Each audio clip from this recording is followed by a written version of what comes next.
What is happening, guys? We're back live with you, DFS 5-Pack, your host, Matt. Rocking it solo again, Saturday, June 23rd. I know that day slate is going to start in about an hour, but wanted to get on here and give you guys some night slate information so you had time to digest it. So let me screen share this. Weird slate we have tonight. I don't recommend going in huge, but to each his own, and I think there are a few ways to go about this slate. You have DeGrom and Kershaw up top. So obviously DeGrom is going to be where you probably want to start all your lineups. But because I don't like picking the low-hanging fruit, I want to talk over Mr. Lance McCullers. So I like McCullers a lot in tournaments tonight. I'm not a McCullers guy. I hardly ever use him, but this slate is a spot I think I will.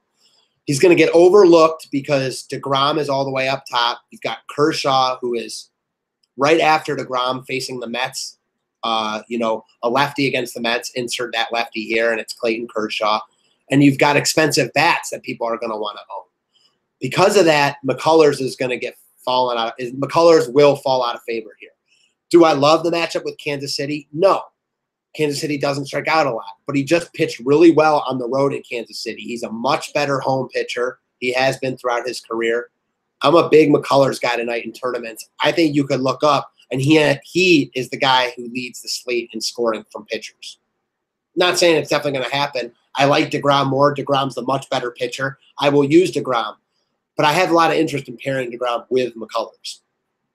In order to do that, you're going to need some hella cheap bats. And a guy that I've been using the past few days is going to be Kendrys Morales. Now, he didn't have a great game last night, but I love how he's not striking out. He went 2 for 4. He's 6 for his last 10 with 2 homers, no Ks, 2 walks. At 3.5, facing Berea here, who's really struggled his last couple outings, give me some Kendrys Morales. I like a bunch of these cheap J's, and Morales is just one of the few.